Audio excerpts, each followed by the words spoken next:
بسم الله والصلاة والسلام على رسول الله وعلى آله وصحبه ومن والاه. السلام عليكم ورحمة الله وبركاته.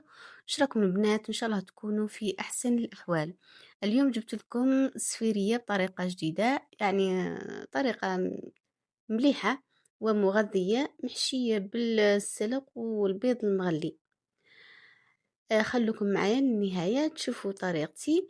عندي هنا حبتين بطاطا طيّبتهم في دوزيام بلا عادي كيما راكم تشوفوا اللون أصفر، مادية يعني البنة تاع لاصوص والبنة تاع الدجاج.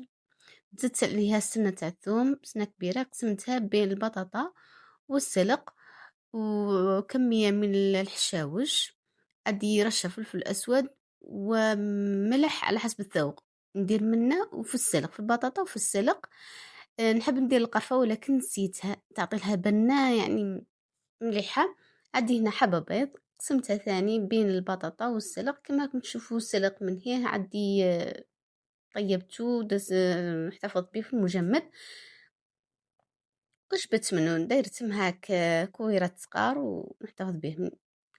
يعني كما تعرفوا الأطفال ما يحبوش السلق، كل مرة ندير لهم فكرة باه ياكلوه. كما نعرفوا فيه فوائد كبيرة للجسم.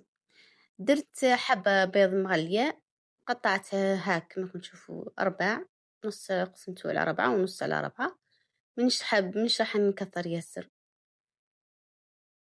درت شوية سلق، درت فيه الحشو تاع البيضة، ربع بيضة، وزدت غلفته بالبطاطا كما راكم تشوفوا،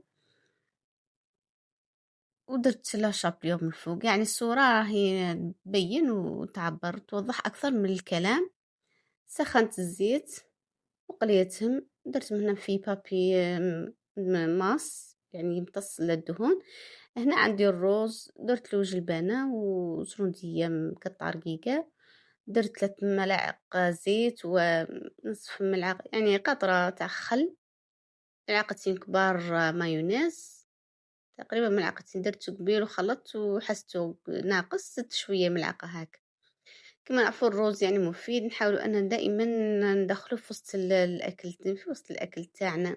نبدو دايرين حاجة نديرو معها الروز، كل مرة نديرله الشكل، مرة بجلبانة، مرة بزرودية مبشورة، مرة زينته بالطريقة هذه. هي قلبين، قلب فوق قلب، وجاني بهذه الطريقة هذه برك. حبيت أني نفيدكم يعني بفوائد تاع الأرز، كل مرة نديروه على الشكل، المهم ندير فايدة. ودرت هنا هاك حبة بطرف قطعتها شرائح. إذا عجبكم الفيديو أخواتي ما تبخلوش عليا بلايك واشتراك وتفعيل الجرس ليصلكم كل جديد. شوفوا السويرية أو المعقودة كيفاش راهي جات، يعني جات بنينة وخفيفة في نفس الوقت مغذية ومفيدة. ما نعرفوا السلق فيه الحديد وفيتامين كا، والبيض بروتين وكالسيوم. نحاولوا أننا ندخلوا هذا مرة نبدلوا حاجة شكل يعني منظر وفائدة. في الأخير نقول لكم السلام عليكم ورحمة الله وبركاته.